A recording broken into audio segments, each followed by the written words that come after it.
Hi, for those of you who don't know me, my name is Mateo Chavez Lewis, and welcome back to Music Theater Theory. Oh! Today we're going to be looking at a song from The Hunchback of Notre Dame, with music by Alan Menken and lyrics by Stephen Schwartz. It was originally a Disney movie that was released in, I think, the 90s, and then it became a show, like a musical.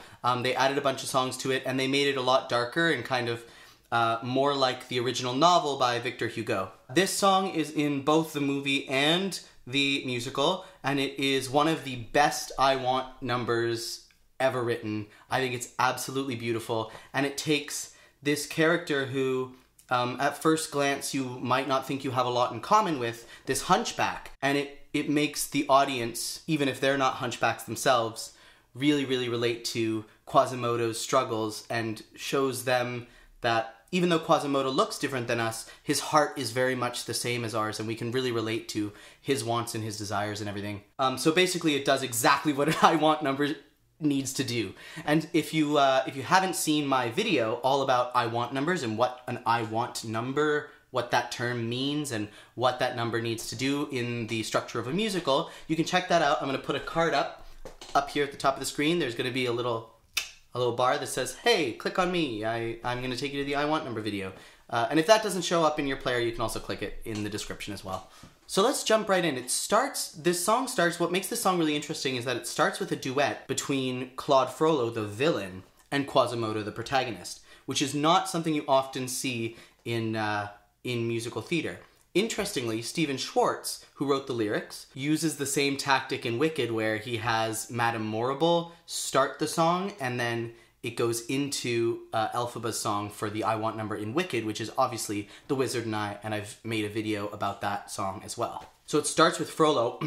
Gotta warm up my bass voice. Frollo goes like this. The world is cruel, the world is wicked. It's I alone whom you can trust in this whole city. I am your only friend. Listen to how much dissonance in that section. Like, I'm your only friend. So dissonant. So it really shows you this is the villain. Don't listen to what he's saying. That's the great thing, is the lyrics can lie, but the music can't lie.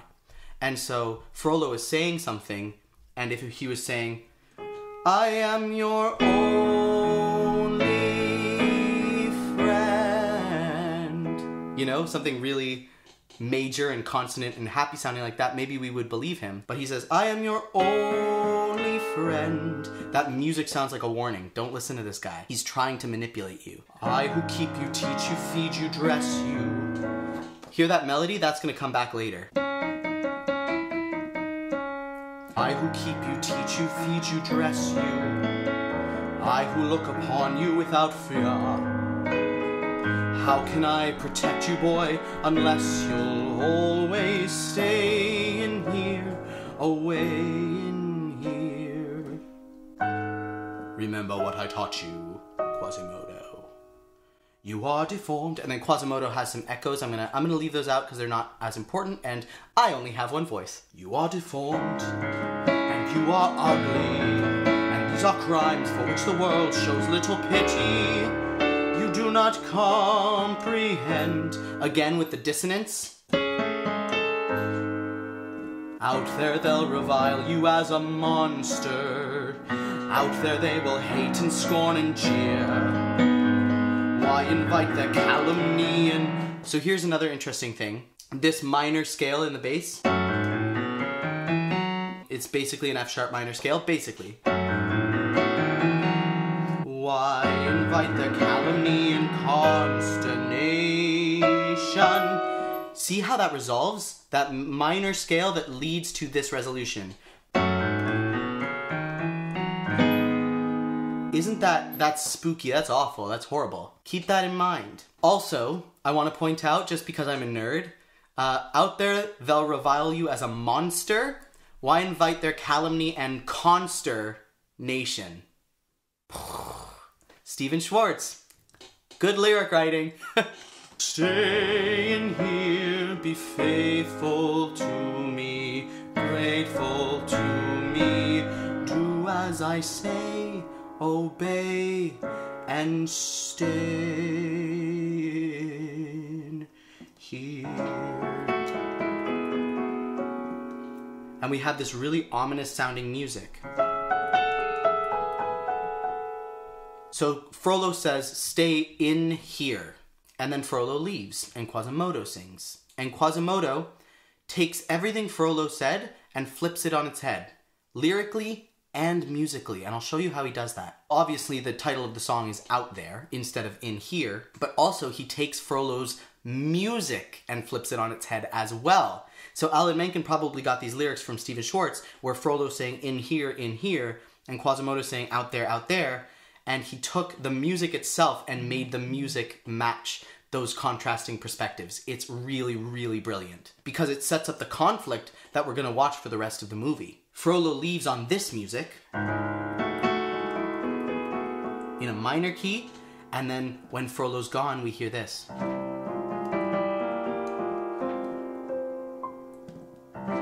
Starting from a major chord instead, but it's the same shape of moving notes, but it's now got a major feel to it instead of a minor feel. Oops. Although it's still got these flat notes in the bottom, so it's not totally major. And Quasimodo sings, safe behind these windows and these parapets of stone. Remember how I told you to listen for that melody? Out there they'll revile you as a monster. Ba-da-da-ba-da-ba-da-ba-da-ba. Now it takes that and it flips it on its head and makes it, instead of minor, it's now major. Safe behind these windows and these parapets of stone, gazing at the people down below me. And then he keeps singing, all my life I watch them as I hide up here alone, hungry for the histories they show me. All my life I memorize their faces. Again, there we have this minor scale going up, but listen to how it resolves differently. So remember, Frollo had that minor scale going up in his music, and it resolved to that horrid minor chord. But now Quasimodo uses Frollo's music and makes the best of it. You know, he takes the same ugly sentiment and somehow makes it beautiful. How can you not fall in love with him? All my life I memorize their faces, knowing them as they will never know me. All my life I wonder how it feels to pass a day not above them. What part of them? And out there.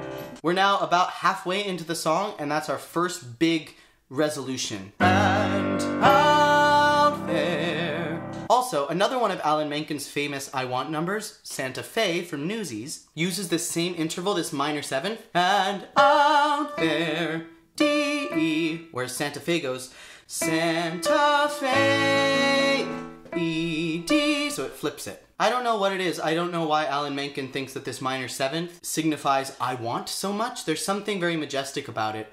But you can find it in both of those very famous I Want songs written by the same composer. So, just an interesting tidbit. And then again, the title, Out There. Not in here like Frollo said, out there. The opposite, the exact opposite. And out there, living in the sun, give me one day out there. All I ask is one to hold forever. Out there, where they all live unaware. What I'd give, what I dare, just to live one day out there.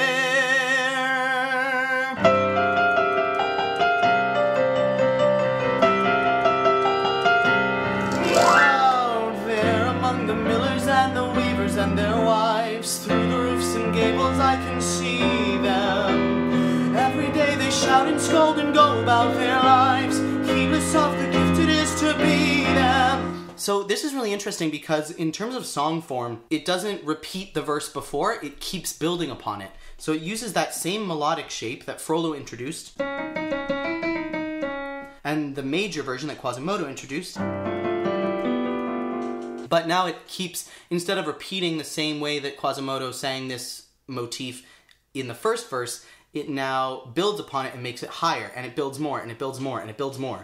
So that's what makes this song keep building. Instead of going, verse, chorus, verse, chorus, verse, chorus, now it goes verse, chorus, kind of a verse that's similar to the chorus before, kind of a chorus that's similar to the chorus before, big finish. So it builds, instead of going verse, chorus, back and forth in energy. Through the roofs and gables I can see them. Every day they shout and scold and go about their lives, heedless of the gift it is to be them. If I was in their skin, I'd treasure every instant out there, strolling by the sand. So that's a big key change. Instead of going up a semitone, like often we'll go up a semitone or up a full tone even at the last chorus, this song goes up a full third. So it goes up from out there, C major, to out there, E flat major. And the reason that works is two reasons. First of all, because that second verse, like I said, built so much more than the first verse. I mean, he's belting a high A. I treasure! But also because C major, the parallel minor, obviously C minor, is the same key signature as E flat major. So it's almost like we're just going into a minor key, but then we go into the major key that's related to that minor key instead. So it doesn't feel like a huge distance. Every instant out there, strolling by the sand, taste of morning out there. The other thing that's really cool that I love about this is now, instead of this low minor scale coming up from the bottom, which Quasimodo already took and resolved, he already stole that from Frollo and resolved it into something nicer. Now he's taking it, putting it at the top of the piano, and it's this beautiful descending line. It's the almost exact opposite. Instead of this very low, dark, brooding minor scale that builds and builds and builds upwards, this is this beautiful, high, relaxing part, but it's the same scale, like the minor scale, kind of. Only going down this time. Like ordinary man who freely walk about there just one day, and then I swear I'll be content with my share. Won't resent, won't despair, old and bent, I won't care. I love that Quasimodo is the bell ringer, right? And these chords at the end sound like the bells ringing. Old and bent, I won't care, I'll have spent one day out there.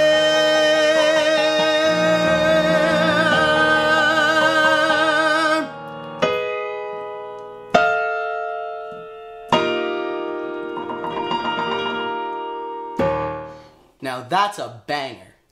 Something I want to point out about that ending is that I think this was written before Stephen Schwartz wrote Wicked, and I think that maybe his collaboration with Alan Menken taught him something about I Want numbers. Because in The Wizard and I, and if you watch my video, which I linked to before and will also link in the description, I talk a lot about the ending of The Wizard and I and how crunchy the chords are at the end that resolve in the end to that big finale. And there's the kind of budding idea of that kind of an ending in this song. Out there, you have, first of all, the repetition of this motif.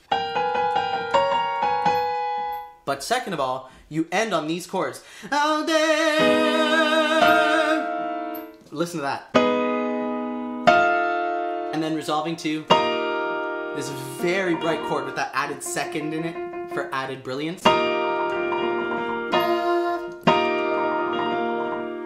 What a way to end. And I think that this song, because it takes the darkness of Frollo's music and therefore the darkness of Quasimodo's life, because his whole life is living in this tower with Frollo, and it takes it and turns it into something beautiful. And when you see a protagonist take something really ugly and horrible and turn it into something beautiful, you can't help but cheer for them. And so that's why this song does such a good job of setting up the story for the audience and convincing the audience to cheer for Quasimodo. Anyways, this has been my, finally, my triumphant return to music theater theory. I really, really hope you enjoyed, and if you like this kind of content, stay tuned because there's more of it coming your way every Saturday. If you live in Toronto and want to come out and support me in my live performances, you can come see me play live at Mandy's Bistro, Saturday, November 27th. It's the grand opening of the place. I'm going to be playing all night. There's an early show at 7:30 p.m. and then a late show at 10 p.m. and it's going to be a real party. I hope you can come out. If you don't live in Toronto, I'm also playing Warren in an entirely online production of Ordinary Days. December 3rd to 5th, it's broadcasting. You can see that from anywhere in the world at the link in the description. Thank you all so much for all your support. Make sure you subscribe, and make sure you come back next Saturday because there's more content just like this coming your way. Once again, I'm Mateo Chavez Lewis, and this has been Music Theater Theory.